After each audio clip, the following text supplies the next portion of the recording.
going to school for me was actually starting to become a battle. In the beginning, I thought, I was feeling okay and confident, but then kids were starting to tease me, pull my hair, asking me, "Oh, what's that in your hair?" Because it's more greasy, of course. But also, children can be very harsh and like brutal.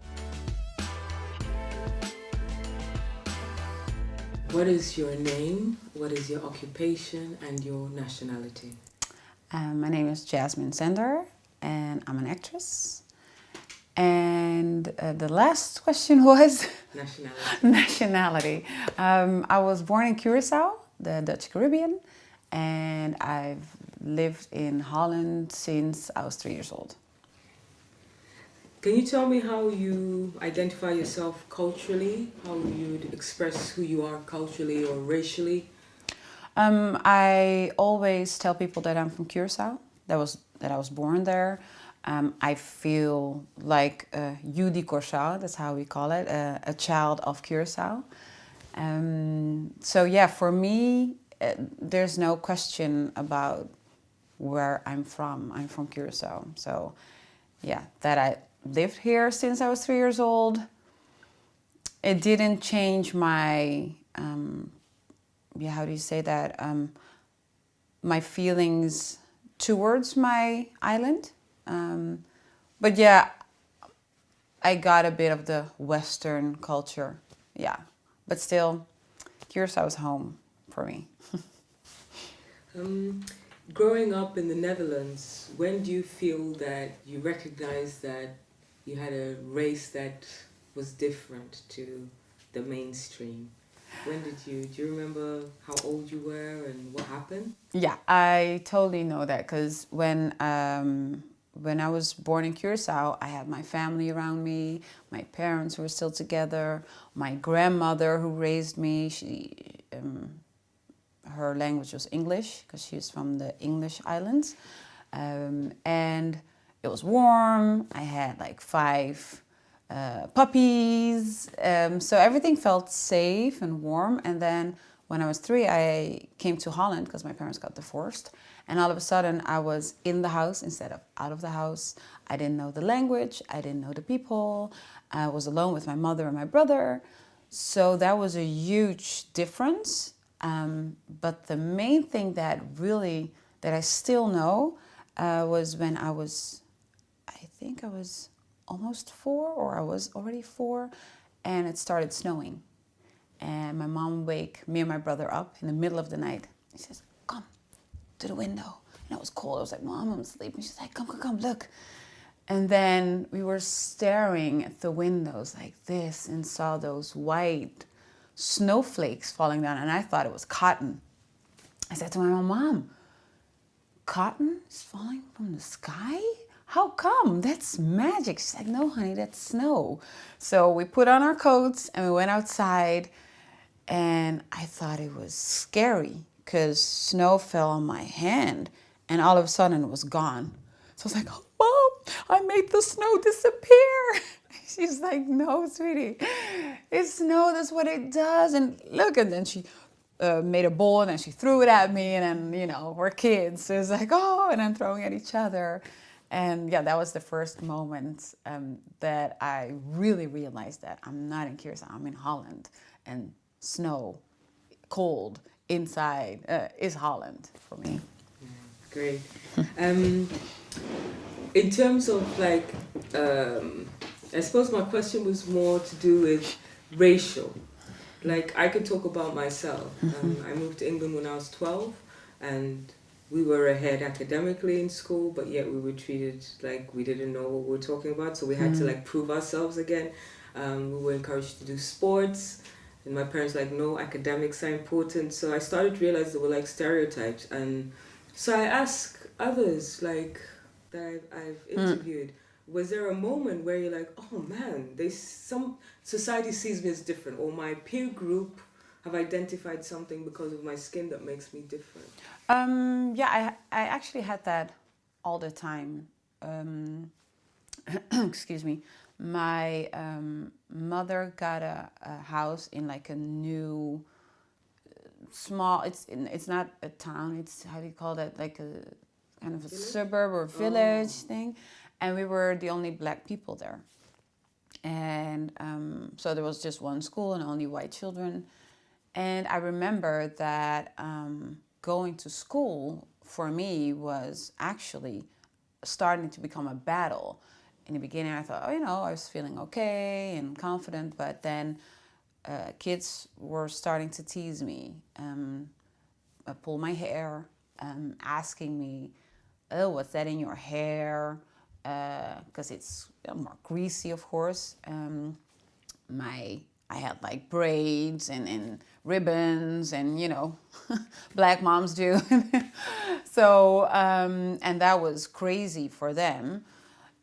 So that was almost every day that I got picked on because of my skin color, and they would even rub my skin and see if the skin would fall off or get off, or stuff like that. So for me, that was the biggest thing, that okay, so I'm not like you, and not being like you means I'm no good, I'm not good enough. So going to school since I was 4 was not the most fun thing to do, and I didn't feel really safe. But at home, I surrounded myself with my Barbie dolls and my fairy tale books, and I was dreaming about being Cinderella. I also wanted blonde hair and blue eyes and pale skin so that I wouldn't get picked on. So for me, that was obviously a very certain point that I got involved with racial discrimination, and that was hard.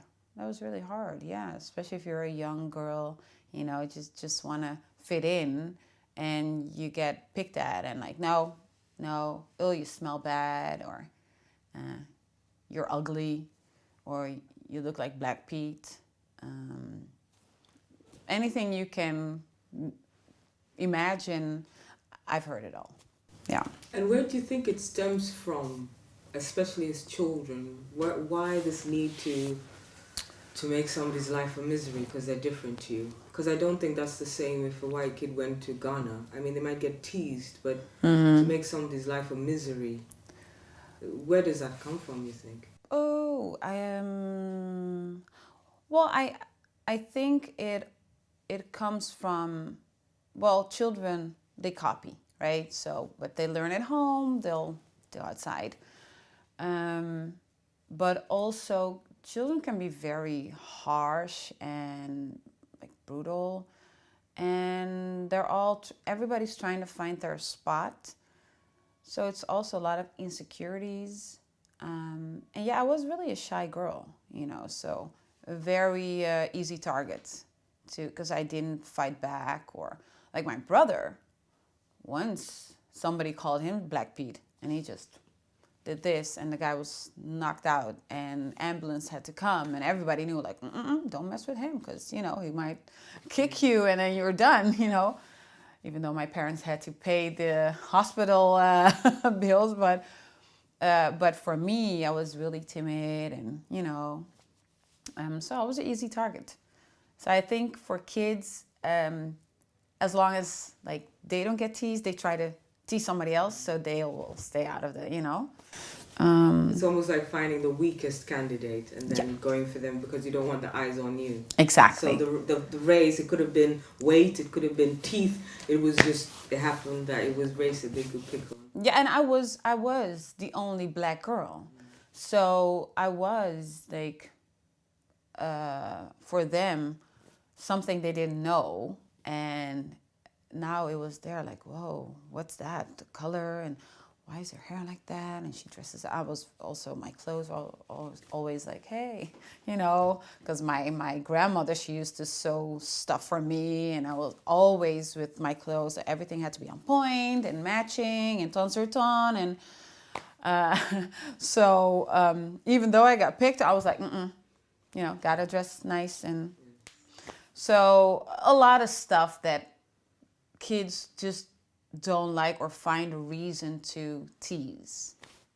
Yeah, they found it with me. And so, as an actress, you went on this journey to become an actress. How did that come into play? How does your culture, your experiences come into play in your craft? Well, the reason I started acting was actually when I was 5 years old, and my mom was a huge fan of Dynasty and Dallas and, you know, all those soap operas back in the days. Now I'm revealing my age, but that's okay. You know, black don't crack, so hey. And as a young girl, I was, you know, sitting behind the bench because it was already like, you know, I had to go to bed. And the tune came in, like, and I saw Crystal standing like on top of the stairs. She had like this beautiful staircase, and then at the door was Blake. I don't know what he said, but he made her cry again. And she was just standing there with her jackets and the hair, everything on point, and then just one tear fell down like this. And I was mesmerized. I was like, oh, I want to cry just as beautiful as she does. I want to become a movie star. And my mom was like, what are you doing? Go to bed, you know? And from that moment on, I knew I want to become a movie star. Because also the reason I cried a lot, you know, I was missing my home. I got teased. My mom was very strict. You know, I was the oldest one too. And for me, the escape of the fairy tales, the Barbies, the acting, that was my safe haven. So from that day on, I was like, okay, I did plays. I was, you know, when my family came and my cousins would come, I was like, let's go to my room. I got a new play, you know, or a new playback show or dance. And they were like, oh, no, not again. And if they messed up, I was like, okay, stop. Let's do it again. We'll come back later. And, you know, I was terrible with that, but that was my thing. So acting was also for me, yeah, not trying to hide, but being in the center of attention, because I loved to do that. That's what my parents always said. Yeah, just you would imagine a stage. There was no stage. You would imagine a stage. You would pick your brush and, you know, host or sing or whatever. So for me, that was safe. And I even did it at school. Like my teacher asked me, because I went to school and there was a photographer and I had my hair loose. I said to my mom, please, can I for once have my hair loose on the picture of school? Because I always had braids and, you know, I also want my hair loose. And she was like, oh, okay. But the half of my hair couldn't fit the picture. If you see the picture now, it's so funny. My hair just got cut off, you know. But I was so proud. I was like, oh, yeah, my hair's loose. And then my teacher saw me. He's like, oh, my little Diana Ross, you know. And it was his birthday, and he asked me to perform a Diana Ross song. And even though the entire class was like, I was standing there doing the Diana Ross for him, and I was like, yeah, you know. And that was the thing for me. I couldn't care about, at that point then, with the bullies or whatever. It was my moment to shine. Please like and subscribe. Stereotypes Films.